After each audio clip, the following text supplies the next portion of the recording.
Extravagant Fragrances here. So today I wanted to go over a few things. I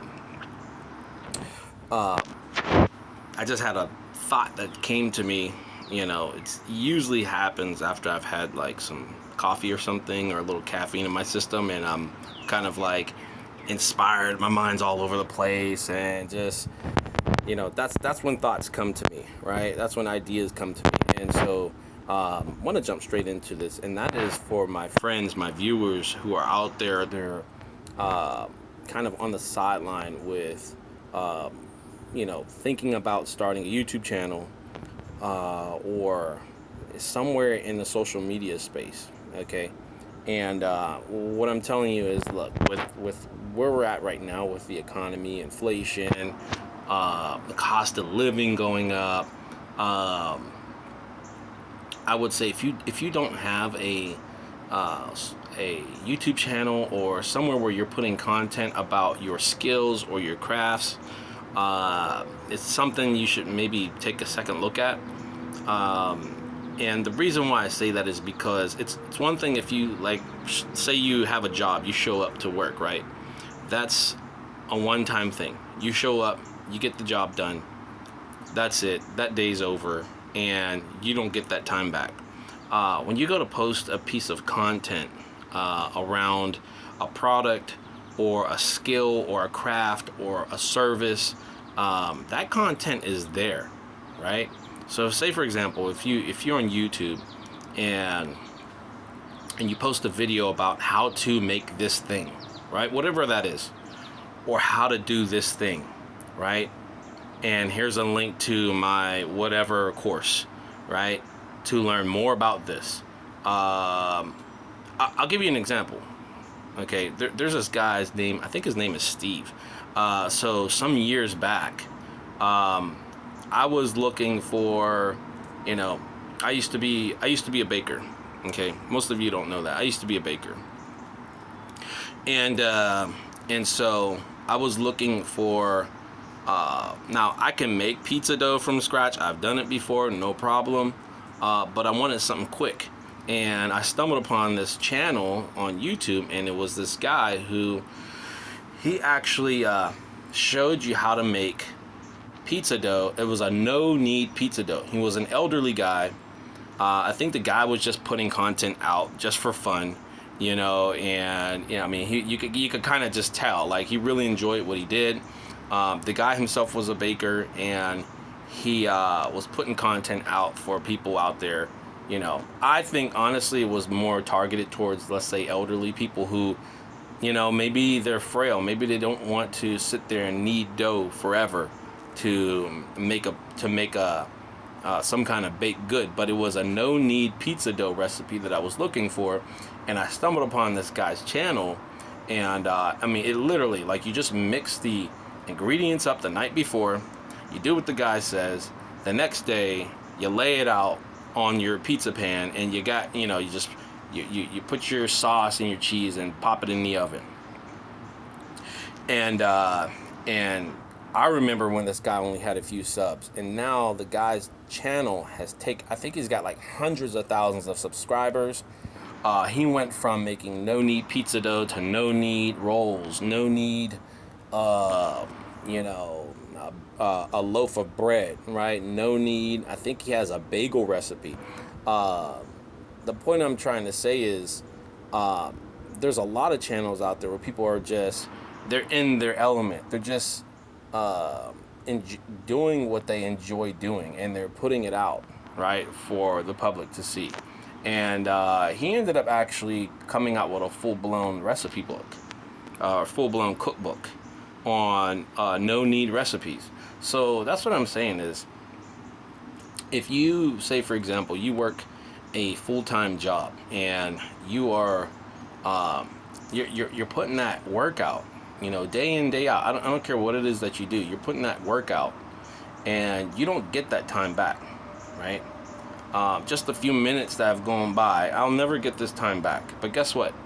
For those of you who are finding any information insightful in this video, this video is going to be up for the next whoever knows how long, right? So that's the point I'm trying to say is I've posted content years ago, and I go and I look back, and there's just like people are still searching up the same content. People are still coming back to the same video, right?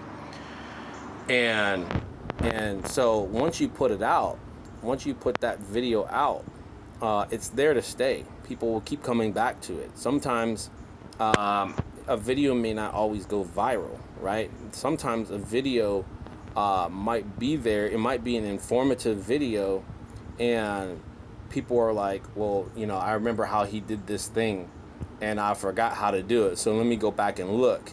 And they might use your video as a reference video. You get what I'm saying? So that goes to say that to a lot of my friends out there. I have family members, friends who are just kind of on the sideline. I would give starting a YouTube channel a second thought, especially right now with all the tools that are available. You know, I've recently, what I've been trying to do is not binge watch on YouTube, right? There's a lot of that. Like, if I'm on YouTube now, what I've been trying to do is change the habit of being a binge watcher. You know, somebody you're just consuming kind of like useless content that has no benefit. I've actually switched that up as of recent, and what I started doing was, hold on, I'm over here on the balcony. Got a little balcony garden here. I don't know if you all can see, but there's like, you know, these little bugs that are flying around. It's flying on. So what I've been doing is, instead of binge watching nonsense, I've been trying to binge watch educational videos, informative videos that are going to help me produce better content, right?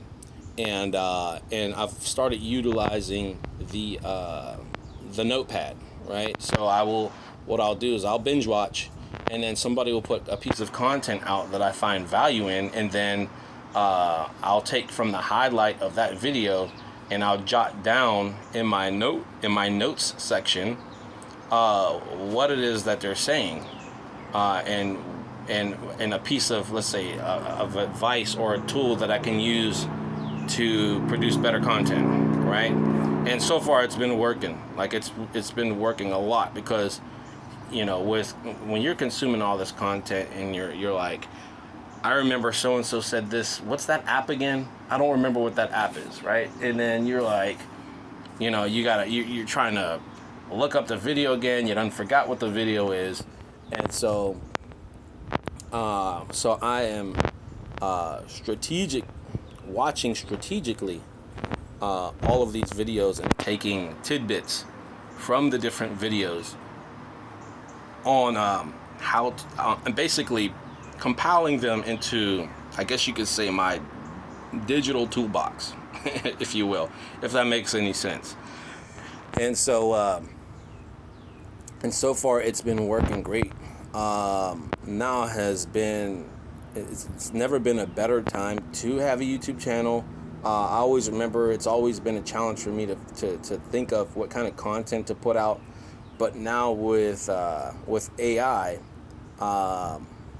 you know, people are freaking out about AI. They're like, AI is going to take all of our jobs, this and this and that, blah, blah, blah. Well, think about it for a second. Think about all of the jobs that people are afraid that are going to be taken. I do believe the type of jobs that are going to be taken are, you know, let's say if you work at a fast food restaurant, you know, you're a waitress, right? You're an Uber driver, or all the service sectors, basically, right? Yes, I do believe that those sectors are going to be taken up by artificial intelligence. However, I mean, you have to consider this. You have a lot of people who are working in these areas. It's kind of neither here nor there, but you have a lot of people that are working in these sectors they're just there to milk the clock, right?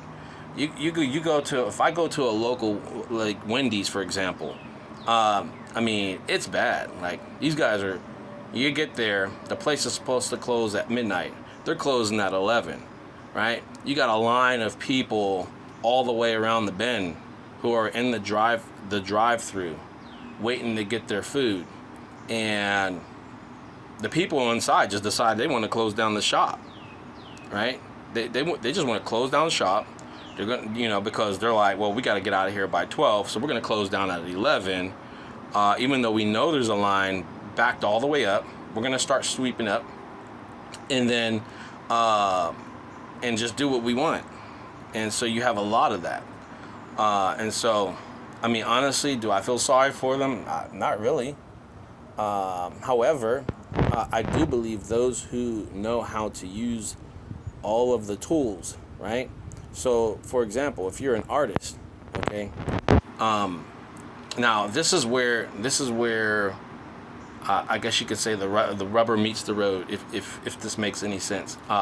So, for example, you have a lot of, you know, you have apps like, let's say, Midjourney, right? For those of you who don't know what Midjourney is, I suggest you check it out because it's a nice creation tool, right? It's an art module, basically, where you put in whatever it is that you want, right?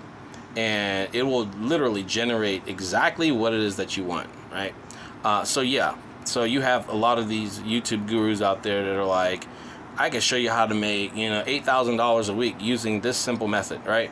So they'll put these videos out where, you know, all you got to do is go to Midjourney and put in this art piece, and all of a sudden it's going to spit it out, and you can make, you know, a t-shirt and go, you know, and print this and do that, and then you come to find out that a lot of these, because these ideas are out there now, that it is so saturated, right? And so that's where you know, you kind of have to like think outside the box, right? You know, how crafty are you with getting out of a saturated space into another space where it's not so saturated? So, for example, you let's say, no problem, you can do the print on demand, right? Or the art modules like Midjourney, or what's the other one called? I think it's called Dolly, right? Which Bing uses. It's another basically art module, right? Some of them are free, some of them are paid. I actually use the paid version, which I really do like. Now, I've noticed locally, somebody opened up a whole shop of t-shirts. And when you look at these t-shirts, you're like, yeah, that was definitely AI generated. Now, maybe that's something you might want to consider. Your town could be the type of town where, you know, you might have tourists, right? You might have people who are looking for inexpensive gifts, right? What did it cost to make that t-shirt with that amazing piece of art on it, right? What, maybe a few bucks, you know? People are looking for inexpensive gifts or whatever. And so that's what I'm saying is we have to think outside the box. We have to get innovative with different ideas and different ways of making money, because there are some things in business that fundamentals still apply till today, and then there are, you know, we're also at a crossroads where people have to become innovative in different ways of making money. And so that's where I'm coming back to. I get off track sometimes, but coming back to starting a YouTube channel, right, or whatever platform you use, right? Consider putting the content out. Even like, I look back at, like I said, I don't know if I've said it in this video or the video that I deleted. I don't think I mentioned it in this video, but some of my best performing content is where I'm saying nothing. There's whole YouTube channels out there where people are producing viral content that it was unintended, where they Just say, you know what, let me just put this out, right? Sometimes I've done that. I didn't used to do that, but I've done that. I've been doing that where it's like, maybe I shouldn't put that content out. And then I'm like, no, do it. Because maybe I might not find it insightful or useful, but somebody might find it useful. Or it may lead to other video generating ideas, right? And so my advice is that, especially to a lot of my friends and viewers who are thinking of starting a channel, is to just put the content out, right? Put the content out. And it could be, you might say to yourself, well, there's like a million other, social media, influencers that put the same stuff out. Yeah, but are they you, right? You may have, let's say, for example, I may have a fitness channel, right? Yeah, no problem. Or are they you, right? People will buy from you. People will consume your content. A lot of times not because of the actual niche that it is, but sometimes it's about who you are, right? Maybe you might have a crowd out there that can relate to you, okay? And so for that reason, they will subscribe to you. And so I find that to be the case, right? I get subscribers and then I lose subscribers, but that's normal. That's going to happen, right? You're going to find that people will subscribe to you because you guys have a lot of things in common, okay? And so that's why I just wanted to make this video for those, like I said, who are on the sideline, who are thinking of starting another business or YouTube channel. There's a lot of tools out there right now that are available to make it so much easier, so much easier, right? And while I'm here, I will say this: look up. It just mind boggles me how many people still don't know what ChatGPT is, right? I've actually learned about Google Bard, which is very similar to ChatGPT, which I haven't really utilized it in the same way. But if you're looking for like up-to-date information, say you do a video where it's like you do a top 10 niche, right? Top 10 cars or whatever. And if you're looking for up-to-date information, I find that Google Bard is supposed to be more in tune with up-to-date information. And so for example, if I'm looking up, this is a fragrance channel, so if I'm looking up top 10 selling fragrances in 2023, right? I wouldn't go to ChatGPT because ChatGPT is like 2 years behind in terms of what's current up-to-date information. Now, I don't know about the newer versions of ChatGPT. I could be wrong. Maybe that's something that I'm out of the loop on right now. But I do know that Google Bard, just look it up, Google Bard, B-A-R-D. And they're more in tune with giving you up-to-date information. So if you're trying to find the latest trend, right? Top 10 selling fragrances, top 10 selling summer fragrances of 2023. If I go and put that in, Google Bard will give me the top 10 trending or top 10 selling fragrances of 2023. You get what I'm saying? And just to throw this out while I'm here is for those who are in the fragrance oil space, fragrance oils are trending also. In the, I guess you can say, in the niche, the niche subcategory, right? When I go to do my research with ChatGPT and Google Bard, niche fragrances, basically blends, like the stuff that I do. These are trending. And when I go to ask ChatGPT, what's the future of fragrance, and this goes to show that there's still hope. AI is not going to take over everything, And what they say is that because fragrances are subjective, trends are always changing. And so that's kind of like, it's like artwork. Like you cannot, I consider fragrance art, right? So you cannot sit here and say, well, all the art is going to be, it's going to be worthless now because now you can just make a piece of art on Midjourney. No. You still have people that have their own opinions. People still have their own taste, right? Like fragrance, for example. Like you still have perfumers out there. I know of some who handcraft their perfumes, and they handcraft their perfumes like literally from natural materials from scratch. And so there's still a niche out there for people who want a real human experience. Okay. So I'm of the opinion that, you know, artificial intelligence, I don't think, yes, while it might eliminate some jobs, it will also produce new jobs. Okay.